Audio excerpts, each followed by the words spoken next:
Pada chapter kali ini kita akan membahas manga chapter 268 Jujutsu Kaisen. Dan kali ini tinggal menunggu 3 chapter lagi untuk mengakhiri manga Jujutsu Kaisen ini. Nah, kali ini kita akan melihat akhir dari musuh utama Jujutsu Kaisen, yaitu Ryomen Sukuna. Maka dari itu, pada pembahasan kali ini kita akan membahas manga Jujutsu Kaisen chapter 268 yang berjudul Kesimpulan. Sebelum kalian melanjutkan video ini, ada bagusnya jika kalian klik tombol subscribe dan nyalakan notifikasinya agar kalian mendapat info terbaru dari video kami.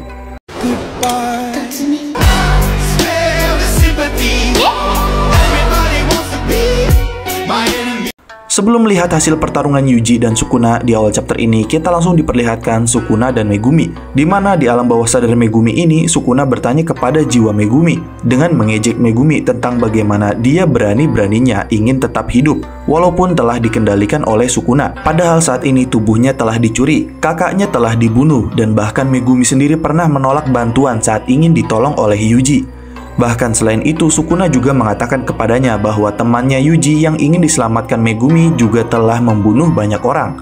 Setelah itu, sambil berubah menjadi kutukan hitam, Sukuna terus mengancam Megumi untuk menyerah karena Megumi sudah tidak bisa lagi menjalani hidup yang layak setelah semua kejadian yang dialaminya.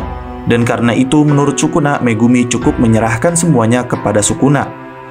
Lalu mendengar itu dari Sukuna, jiwa Megumi pun mengatakan bahwa Sukuna sepertinya telah terlihat sangat putus asa. Dan menurutnya, apakah keputusasaannya tersebut akibat satu jarinya yang masih tersisa?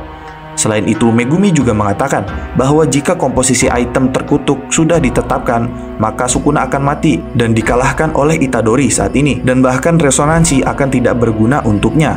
Dan juga jika 19 jarinya itu hilang, maka efeknya akan menyebabkan jari terakhir tidak bisa menyatu dengan jiwa Sukuna. Dan karena itu, Megumi pun merasa lega karena dengan hal itu, bahkan Sukuna juga bisa takut mati. Setelah itu, Megumi merasa kalau dirinya tidak berniat untuk menjalani kehidupan yang layak sejak awal. Dan itu menurutnya masuk akal.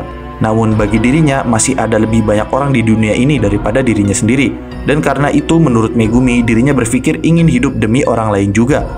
Lalu setelah percakapan tersebut, tiba-tiba perlahan demi perlahan jiwa kutukan Sukuna di dalam jiwa Megumi pun menghilang. Dan di sini kita langsung diperlihatkan setelah Yuji berhasil meninju Sukuna dengan tinju jiwanya dan telah meninju Sukuna, domain Yuji pun langsung hancur. Dan pada saat itu setelah Yuji meninju Sukuna, ternyata Sukuna telah terlepas dari tubuh Megumi, sehingga terlihat Megumi yang terhempas akibat efek pukulan Yuji. Dan setelah itu, Sukuna yang sudah berpisah dari tubuh Megumi dan telah menjadi sebuah monster kutukan tak berbentuk, dia mencoba kembali melahap Megumi dengan bentuk kutukan jari dan mulutnya. Namun entah mengapa, tubuh kutukan Sukuna pun mulai rapuh dan juga terbakar. Dan setelah itu, Yuji pun perlahan menghampiri Sukuna yang tergeletak menjadi monster kutukan yang tak berbentuk. Dan setelah mendekatinya, Yuji pun bertanya pada Sukuna apa yang akan dilakukan selanjutnya.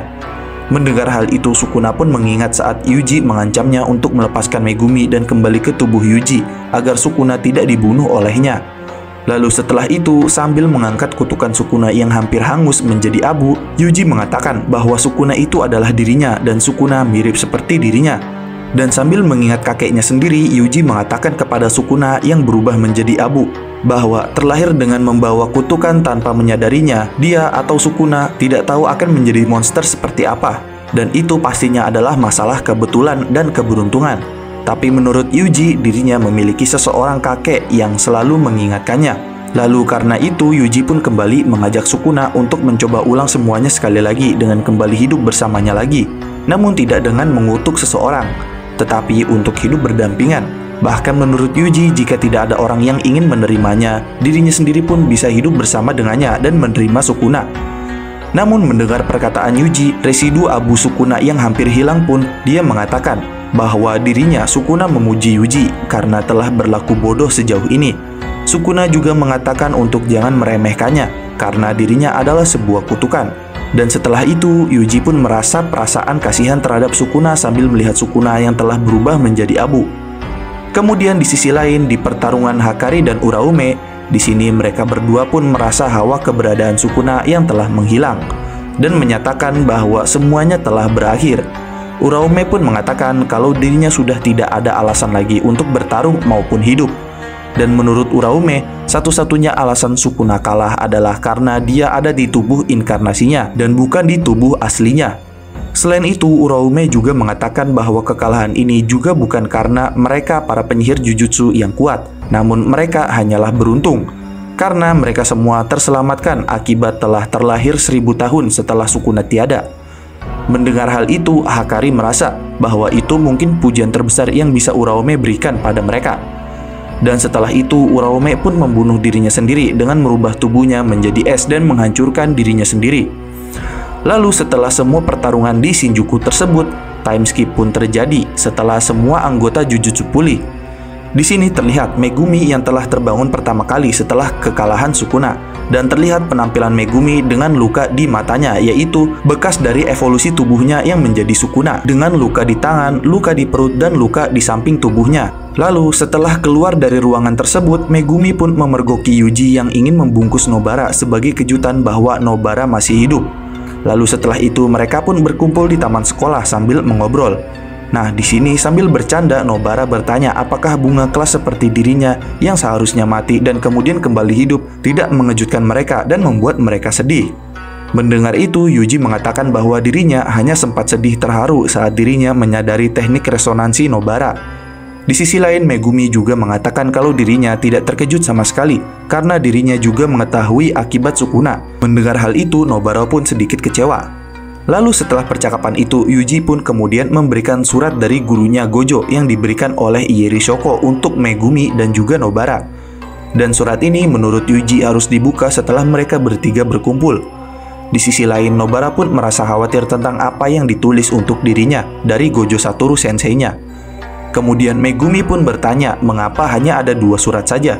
Yuji mengatakan kalau surat untuk dirinya memang tidak ada, karena Gojo Satoru gurunya telah berbicara langsung dengannya. Lalu setelah mereka membuka isi suratnya, Nobara pun sedikit terkejut, yang mana isi surat Nobara menjelaskan tentang informasi keberadaan ibu kandungnya.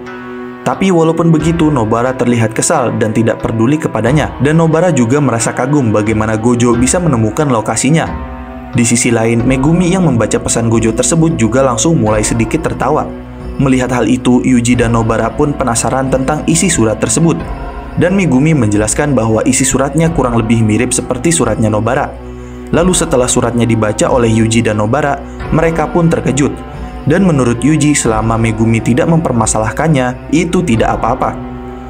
Lalu setelah itu, ternyata isi surat tersebut adalah tentang Gojo Satoru yang memberitahu bahwa ayah Fushiguro telah tiada, dan itu karena dirinya lah yang telah membunuhnya dengan kalimat bercanda. Setelah itu, mereka bertiga pun kembali pergi untuk menemui Maki dan yang lainnya. Dan Yuji menjelaskan bahwa katanya mereka semua harus berkumpul. Lalu karena itu, Megumi pun juga sekalian ingin meminta maaf atas perbuatannya Sukuna pada tubuhnya yang melukai teman-temannya. Namun walaupun begitu, Nobara menjelaskan kalau sebenarnya itu bukan masalah utamanya. Mendengar itu, Megumi pun terkejut dan bingung. Lalu Yuji menjelaskan bahwa ini semua tentang Okotsuyuta. Dan sambil memperlihatkan para anggota Jujutsu yang selamat seperti Inumaki, Maki, Panda, Kusakabe, Momo, Miwa, Yuji mengatakan bahwa Okotsuyuta sedang butuh bantuan semua orang. Lalu tiba-tiba Maki pun meneriaki Yuta. Mendengar itu, Megumi dan yang lainnya pun terkejut dengan teriakan Maki tersebut. Lalu catatan editor dikatakan, apakah Yuta baik-baik saja? Dan demikian adalah pembahasan mengenai manga Jujutsu Kaisen chapter 268 yang berjudul Kesimpulan, yaitu akhir dari kutukan Sukuna dan pertemuan kembali ketiga murid Gojo. Selain itu, hanya tinggal 3 chapter lagi untuk manga Jujutsu Kaisen tamat. Dan untuk chapter minggu depan, manga Jujutsu Kaisen akan libur dan akan kembali antara pada tanggal 13 sampai 17. Jangan lupa like, share, dan subscribe. Jangan lupa komen di bawah tentang pendapat kalian di video kami kali ini. Sampai jumpa di video kami berikutnya. Goodbye.